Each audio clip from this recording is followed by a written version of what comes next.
What's up, guys? That really gross guy here. We are back, and I'm very excited to be able to bring you a video about TennoCon 2020 or TennoLive 2020.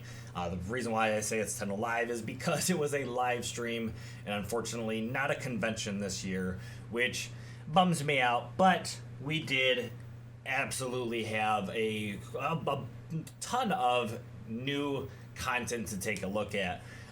We didn't get as much in the previous years, probably because of everything that's going on in the world with the pandemic. And some of this stuff I feel like would have been in the TennoLive or TennoCon convention if it were to go on. Like the Steel Path, already done, all that good stuff.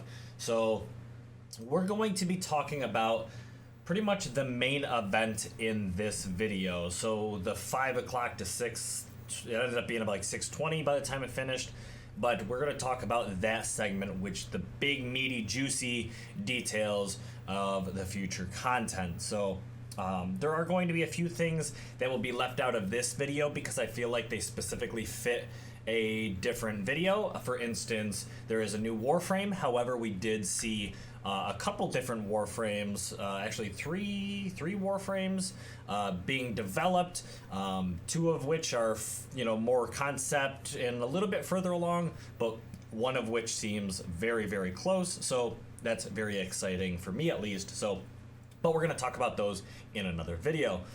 For this one, like I said, we're going to be talking about the main event and a lot of stuff revolving around the Infested. And sure enough, I was pretty accurately predicting the idea of a big Infested expansion when it comes to their faction. So that's going to be really exciting to talk about. And it's not just about having more enemies to kill. There's way more than that. So very, very excited. But we're going to jump in right off in the main event. There were some screenshots and things we were able to take a look at coming around with the new player experience, the, I guess, introduction to the game. There's going to be a revamped version of that, and we have some screenshots for you to take a look at here. Now, it didn't seem perfectly clear if this alludes to any of the other Second Dream or anything more crazy, because the details, we know very little details about this introduction new player experience. I don't know if there's going to be any weird lore. The Lotus probably, Lotus is going to be a huge part of this. The 3 starting frames being, Excalibur, of course, Mag, and Volt. There's going to be that opportunity to select your first frame, but they hinted at the idea that there might be more lore tied in around the new player experience. There's going to be maybe some new weapons to play around with instead of the original, like the Breton and the Kunai and the Paris or whatever. We're probably going to see maybe a little bit more stuff for the new player experience when it comes to that. But anyways, that's completely going to be overhauled, which is pretty exciting. The other major surprise, which is hilarious, not a whole lot of details to really go over, but the fact that Jeff finally delivered on the Hydroid Prime cinematic, which was fantastic. It was a very, very solid cinematic, and there's a couple snapshots here for you to look at. It's just very, very gorgeous. So that's very, very interesting. Just that, I don't know. He just kind of had to be like, yeah, I'm gonna take your meme and I'm gonna show you exactly, what you guys have been waiting to see. So that's really, really funny. So, anyways, besides the new Warframe, there was also a little bit of deluxe action that we saw in the main event. I'm going to also be doing a deluxe skin video for completely separate, so stay tuned for that. Very, very interesting deluxe skins coming. Maybe, I thought last year's deluxe skins were awesome. This year's I think are just as good, if not better. We'll see, but I'm excited about that. So we'll talk about that in a separate video as well. But all right, so kind of jumping in, getting to some of the more meaty stuff. We have the Infested faction I was talking about and how there's an expansion.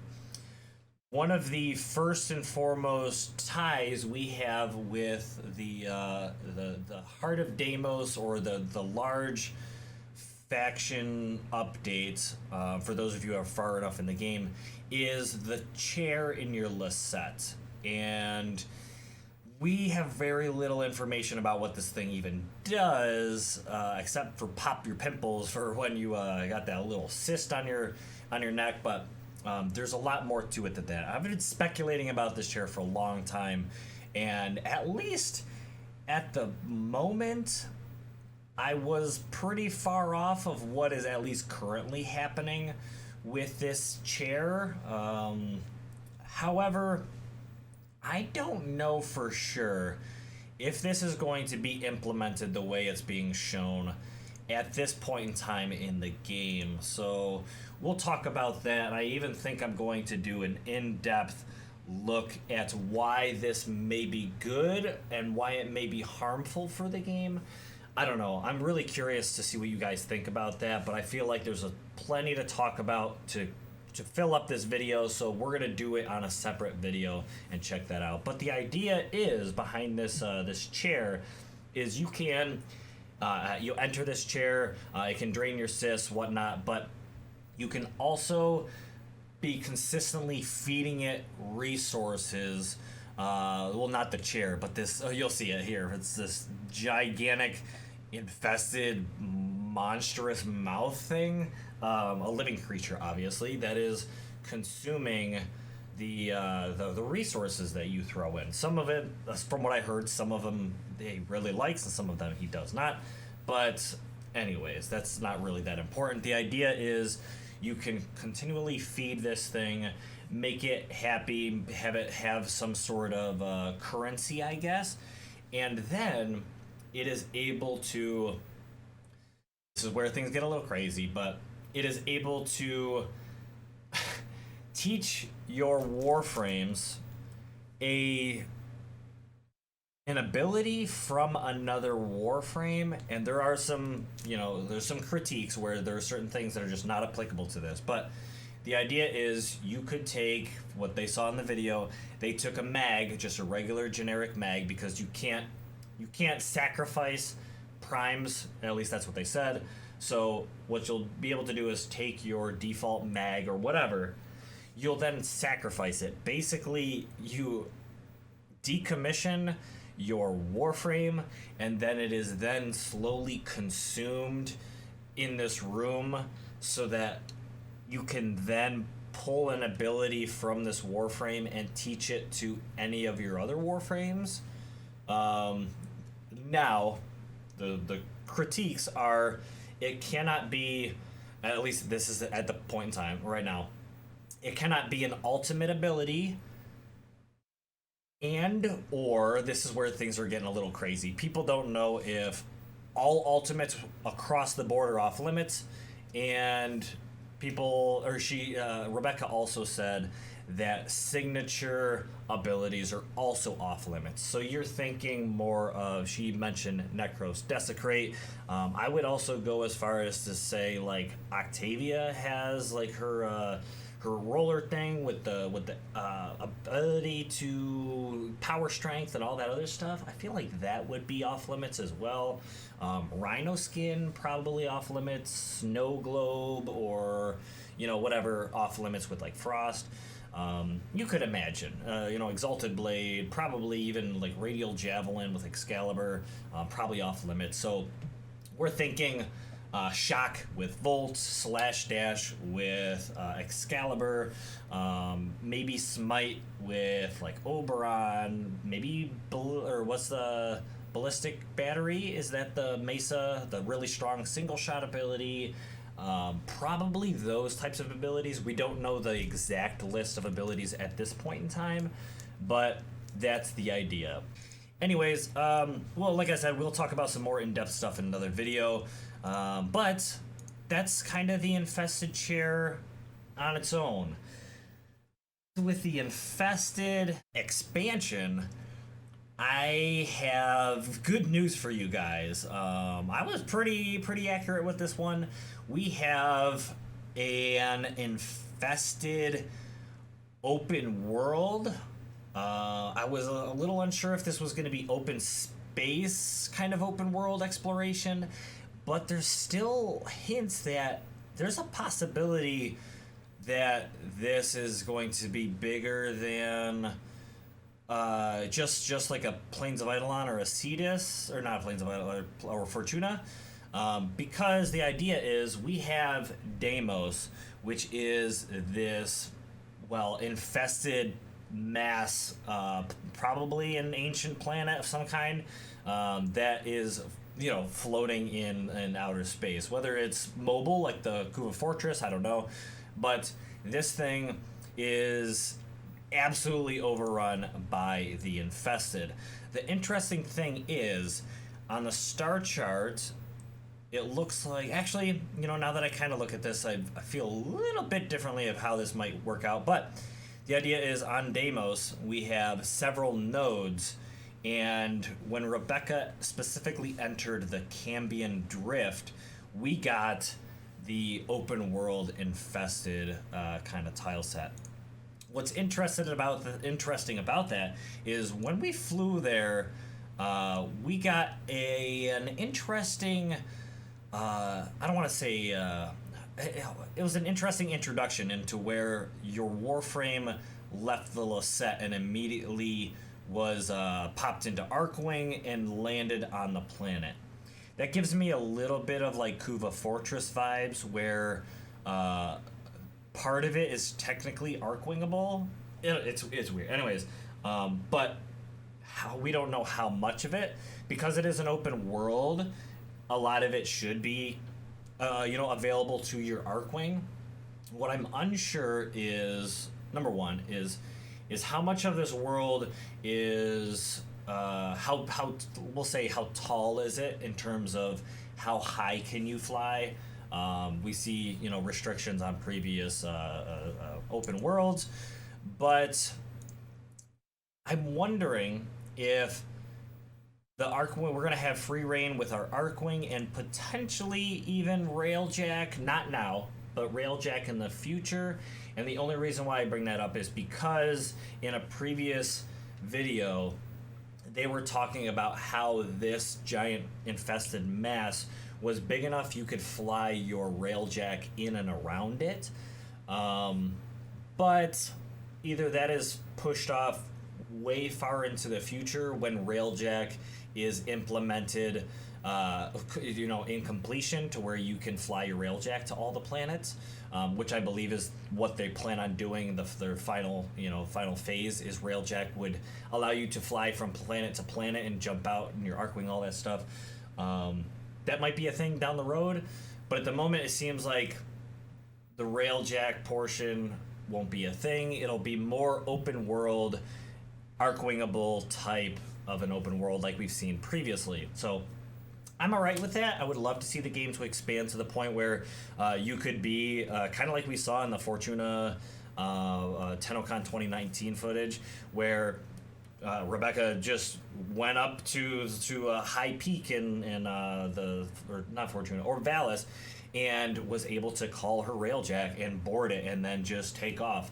The ability to use Archwing in and around these types of areas would be absolutely incredible, but I don't think that's anywhere in the near future.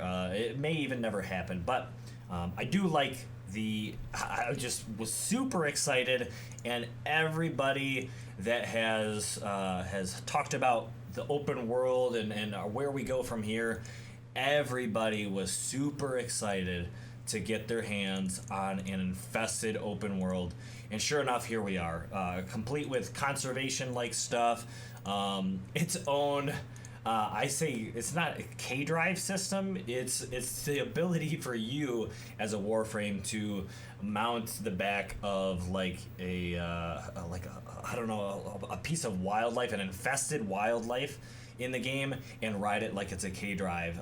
And even, which is going to be introduced in this update, is the ability to shoot off your K-drive or on the back of this infested monstrous thing. So very, very interesting. But you've probably seen lots of screenshots and whatnot rolling through the background as we talk. Big major changes, of course, with an expansion update is the new enemies that we're going to fight in that update. So with the Infested, we've had, you know, the Chargers, the Crawlers, the Ancients, all that good stuff, but we are seeing a really big off the wall kind of like evolution to the Infested, and it's super exciting for me. The fact that we see this two-legged beastly looking thing with a gigantic we'll just say it's got a big protrusion from his lower half. There's a lot of comments about this guy, and of course in concept art and even the rendered version, it does look kind of I don't what's the right word, flaccid.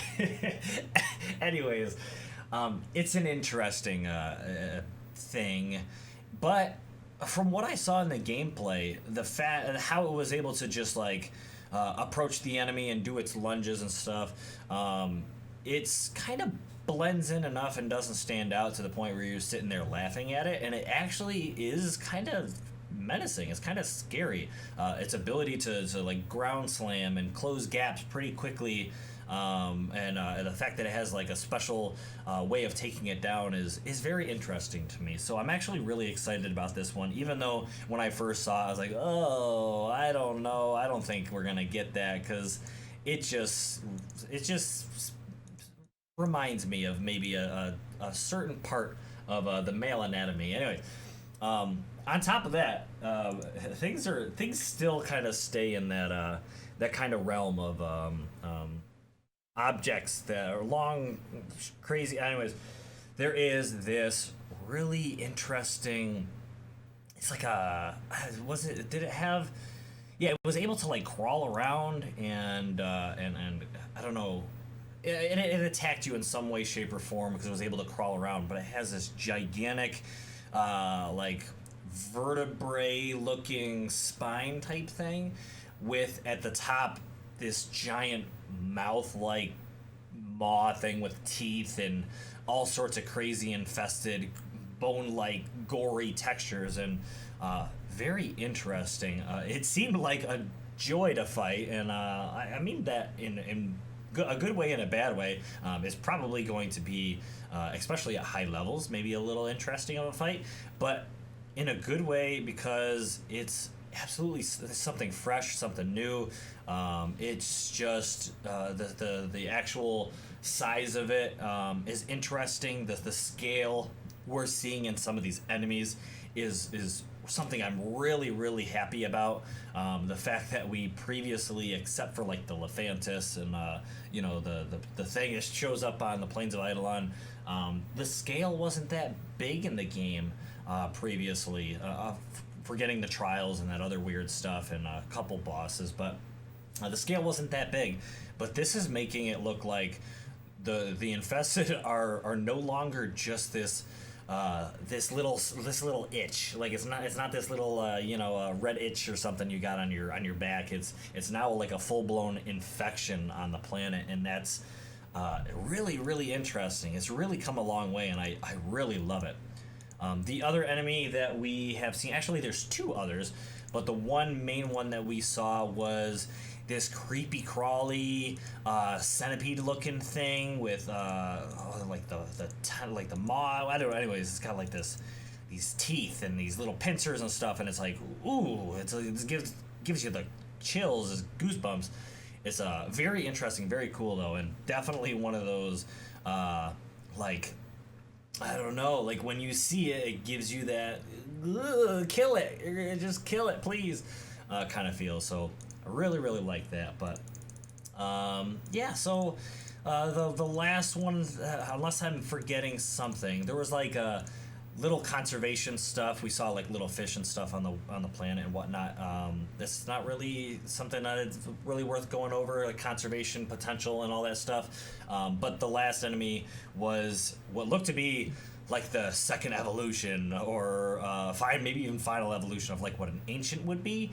and this is a monster that actually threw a crawler at us. It just picked up an enemy off the ground and was like threw it at us like it just didn't care less about the other enemies in the area. So and it just came running at him, and looks pretty menacing. Looks really interesting. A little bit more brute-like of an infested unit. So I'm really excited about that. It even had this ability to like charge up this ball thing above its head. It's this. I don't know if it would be any infested material or whatever, but it was able to then hurl it at our Warframe. So that was cool. But anyways, very big, very expansive kind of world with lots of underground caves, cavernous looking areas. But if we really wanted to dive into why we're here and what's going on, the idea is the heart of Deimos is a part of this planet, which is kind of the root of Warframe's powers. I won't go into too much more depth for whatever reason if you haven't really played that much Warframe and explored lore, but the idea is we as Warframes technically have a reason to keep this thing alive and running, this infested mass going, which is kind of like contradictory. This infested, disgusting, thing that's just running rampant and destroying parts of the universe, solar system, whatever. We somehow have to protect, whether we want to quell the infestations on certain planets or whatever is probably necessary, but at the same time, this heart of Deimos, we can't lose it. So that's interesting. So I'm really interested to see where all that lore and all that how this ends up, because at the heart of this planet, well, there's the heart of Deimos, but the planet is made up of this infestation, but it's growing on the back of what appears to be an Orekin civilization. I don't know if it's like the original like Orekin, colony or civilization, or the root of all Orekin came from here. I don't know if that for sure, but it appears as though the heart, we'll say the core of this planet is made up of an Orekin civilization or structure of some kind, because you dive down into the world itself and you end up coming across Orekin like halls and like great halls, and who knows what lurks down there. It's like we've seen, and I was kind of waiting to kind of introduce this, but what the things that lurk down there are Orekin technology, a Necromec, this guardian that dropped down from the ceiling because there was an intruder entering this palace or whatever this is, maybe research facility of some kind. This Orekin area was not having it. It was not having an intruder in its midst, and it wanted to destroy us. So that is very interesting. There is probably going to be all sorts of new lore implications and story to be told about everything that revolves around this planet, between the infested and the Orekin, and what appears to be this warring fight, this feud between two different infested entities, which is interesting. There's just a whole lot to be kind of speculated on. The fact that there is this huge infested mass tendril or whatever from the planet, which, by the way, at some point in the game, when it comes out and it makes itself known, makes things a whole lot scarier when it comes to infested just overrunning the area. So, but it also seems to be fighting a whole nother giant infested tendril on another side of this area, this open world area. So it looks like the infested are disputing with other infested, which is very interesting. Number one, because people are under the impression infested have this hive mind mentality, and even though all the infested might be different entities, they all have the same like soul, we'll say, or whatever. So that's interesting. The fact that two infested would maybe be fighting each other and trying to destroy each other would be, I don't know. Maybe one is trying to fight for dominance and be a stronger force in the infested strain. I don't know, but or maybe they just want it is its own entity. It's able to think and act for itself, completely on its own, and just literally wants to take the planet for itself. I don't know, but like I said, it's just a whole lot to be discovered as we go along, which is really cool. I'm really excited about that. But for the most part, Heart of Deimos, very interesting. We had a sneak peek at the Necromec, or whatever this mobile mech-like unit that appeared on the planet. Apparently is going to be usable, functionable as I was a little bit kind of like, okay, I guess, when I saw this part of the video, but the fact that our Tenno was able to become part of, or I don't know, equip like this mech, like, I don't know, equipment, and then just fight the infested on the planet. I don't know. I wasn't too sure about that part. I was like, yeah, but we're freaking space ninjas. Why do we need mechs? And I was also like, well, we're incredibly powerful space ninjas, so the mechs are just gonna slow us down, won't they? So, I don't know. Those are kind of my thoughts. I'm super interested to see where this goes. I am just, I'm on the edge of my seat, ready to play and dive into this whole thing. At the heart of it, there's this family of Orekin. I'm pretty sure they're Orekin. They show signs of all being Orekin, but the heart of this family that has basically been as Orekin has succumbed to the infested and is now part of the infested mass that lives on this planet, which is super interesting because it seems as though they're at odds with each other too. So I don't know, but I am so excited to get in and see what this is all about. There's a whole underground Orekin special location on this planet, or within this planet, that is gonna bring us so much interesting lore and who knows what else, potential quests, and gosh, it's just, there's so much potential here, and I absolutely love it. There's just, I don't want to say there's an endless amount of potential, but boy, this just expanding on the stuff we saw today could be years worth of content, and I'm down. The life of this game is just, it's strong, and it's ongoing. So I'm excited about it. I hope you guys are as well. Let me know what you really enjoyed from TennoCon, if you got the chance to see it. Let me know what's your most, what are you most excited about with this Deimos, this Heart of Deimos expansion. I'm very, very curious, but that's going to be it from me for this main event video. Very, very, very excited about just, I want to say all of it, and the most, I don't know, the happiest detail about this entire experience is the fact that they revealed, and I hope they stick to this, they revealed that this update is coming. This update is coming on August 25th. So this is very close by. Very close by.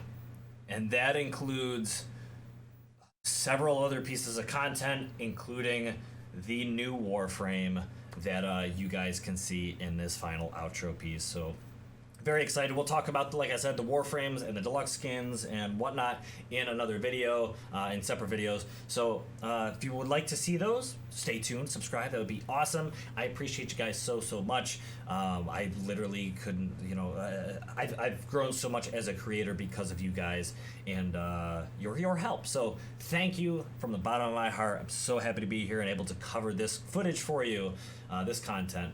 And I hope to see you guys again in another video. Blah!